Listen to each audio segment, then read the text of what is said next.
बिस्मिल्लाहिर्रहमानिर्रहीम अस्सलामुअलैकुम। कैसे हैं आप? उम्मीद है आप सब बिल्कुल ठीक ठाक होंगे और खैरियत से होंगे।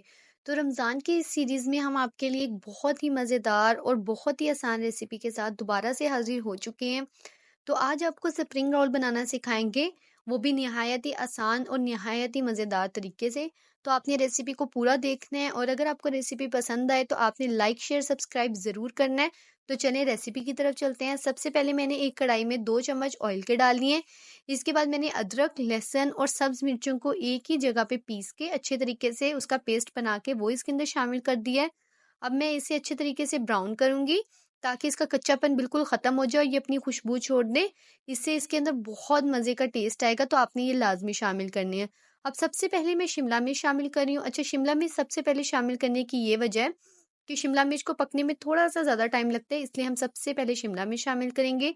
शिमला मिर्च जब थोड़ी-सी ढल जाएगी तो उसके अंदर मैंने गाजरें शामिल की हैं।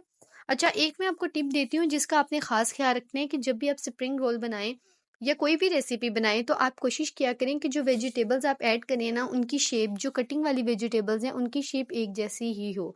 लाइक अगर आप क्यूब्स में काट रहे हैं तो क्यूब्स में काटें, अगर आप लंबा काट रहे हैं तो सब सब्जियों को कोशिश करें कि आप लंबा ही काटें। इसके बाद मैं इसके अंदर शामिल कर रही हूँ प्याज। यूजुअली जो लोग स्प्रिंग रोल बनाते हैं वो उसमें प्याज शामिल नहीं करते, लेकिन आप शामिल करके देखिएगा, इससे बहुत मज़े का टेस्ट आता है। इसके बाद मैंने इसके अंदर शामिल किया बंद गोभी। अच्छा, शिमला मिर्च मैंने ली थी तकरीबन एक मीडियम, और मैंने एक बड़ी इसके अंदर गाजर शामिल किए, एक मीडियम प्याज और थोड़ी सी बंद गोभी शामिल की है।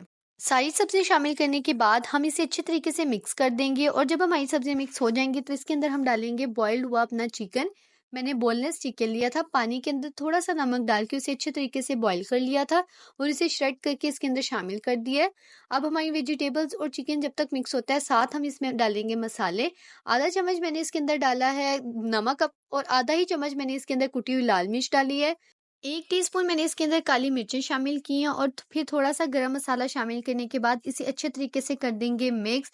अच्छा, इन सब मसालों का जो टेस्ट है ना वो बहुत ही मज़े का आएगा, तो आपने ये सारे मसाले लाज़मी शामिल करनी है और आपने ये भी कोशिश लाज़मी करनी है कि आप सारे मसाले पिसे हुए शामिल करें।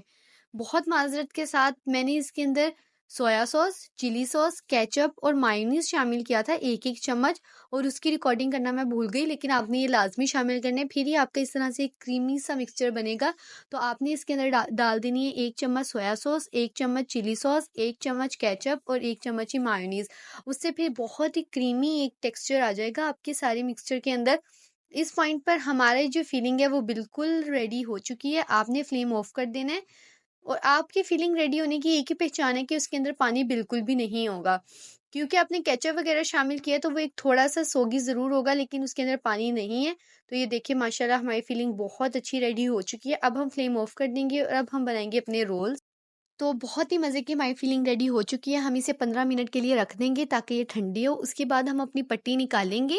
हमने रोल पट्टी जो पहले से ही बना के रखी हुई है, इसकी रेसिपी मेरे चैनल पर है, आप जल्दी से देख के इसे बनाएं, और इसे फ्रीज करके भी रखा जा सकता है, तो उसकी भी आपने फिक्र नहीं करनी, आपका रमज़ान बहुत आसानी से गुजर जाएगा। इसके बाद मैंने फिलिंग उठाई है, एक साइड पे हमने रखा है। आपने हमेशा इस पट्टी को तिरछा ही रखना है ताकि आपकी जो रोल पट्टी है ना, उसकी शेप बहुत ही मज़ेदार और बहुत ही खूबसूरत बने। देखिए, जब खाने की शक्ल खूबसूरत होती है तो खाने का टेस्ट भी खूबसूरत हो जाता है। तो इसके बाद दोनों साइड से पकड़ के इसे इस तरह से फोल्ड करेंगे, स्लरी लगा देंगे अच्छे तरीके से। आपने इसे थोड़ा टाइट करके बंद करना है ताकि जो ऑयल है वो इसके अंदर बिल्कुल भी ना जाए, और इसे इस तरह से फोल्ड कर देंगे। हमारी बहुत खूबसूरत रोल की शेप रेडी हो चुकी है और ये बिल्कुल भी नहीं खुलता, बिल्कुल भी नहीं टूटता। तो ये देखिए माशाल्लाह कितने खूबसूरत रोल हमारे एकदम रेडी हो चुके हैं। अब हम इन्हें करेंगे फ्राई। एक कढ़ाई में ऑयल लिया है, उसे गर्म कर लेने के बाद मैंने लो फ्लेम करने के बाद उसके अंदर रोल डाला है। आपने मेरी एक टिप हमेशा याद रखनी है, आप समोसा फ्राई कर रहे हैं, रोल फ्राई कर रहे हैं, कोई भी फ्राइड चीज़ कर रहे हैं ना, आपने पहले ऑयल को अच्छे तरीके से गर्म कर लेना है, उसके बाद आपने फ्लेम को लो ही करना है। इससे क्या होगा कि जो आपका समोसा या रोल है ना वो बहुत क्रिस्पी बनेगा। तो माशाल्लाह ये देखिए हमारे रोल कितने खूबसूरत तैयार हो चुके हैं। अगर आपको रेसिपी पसंद आए तो लाइक शेयर सब्सक्राइब मस्ट है। दुआओं में याद रखें। अल्लाह हाफ़िज़।